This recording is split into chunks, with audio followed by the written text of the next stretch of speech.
Elsewhere in the continent, Egyptian authorities have revealed plans to enhance the country's auto industry with a view to reviving the sector from the effects of the global economic crisis. Local auto producers have embraced the government decision, saying the move will entice foreign investors and boost local production. Some stakeholders are calling for more support to widen the industry beyond the North African nation. Here's more details of that in this report.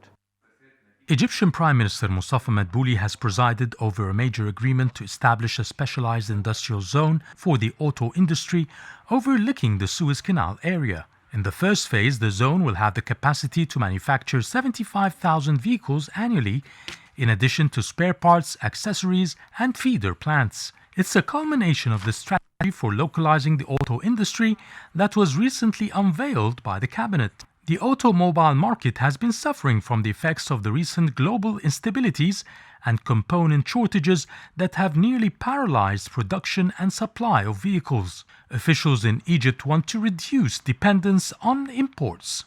The most important aspects focus on the need to increase the availability of local components. Currently, incentives are given only to investors who use 45% of local components in the vehicle. The new strategy provides incentives for all investors, but these incentives are increased as local components increase. If the factory produces 10% local components, it receives certain facilities. If 20%, then more facilities. The same with 30%, 40% and more. Producers of electric cars will be given extra incentives as well as to encourage production of clean energy vehicles. Amr Suleiman, who locally produces and assembles different brands, including China's BYD vehicles, commends the strategy. It has four main benefits. It creates a localized industry, it increases the rate of local production. The third benefit is that it offers incentives to encourage new foreign investments that will pour in billions. And fourth is that it expands the production and availability of clean energy-run vehicles like electric cars and natural gas-powered engines. Although the strategy has been welcomed by producers, some, however, stress that more is needed to attract the big players to the North African country.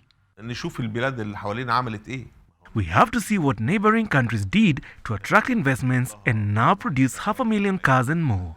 They offer more incentives than even this new strategy which we just announced. For instance, they provide 5-year tax exemptions followed by another 20 years at only 8% tax. It makes a big difference with huge investors who pump billions of dollars, create many jobs and open the door for a lot of feeder industries. The localization strategy targets local components to account for over 60% of each vehicle and to have the first fully produced Egyptian electric car by 2030.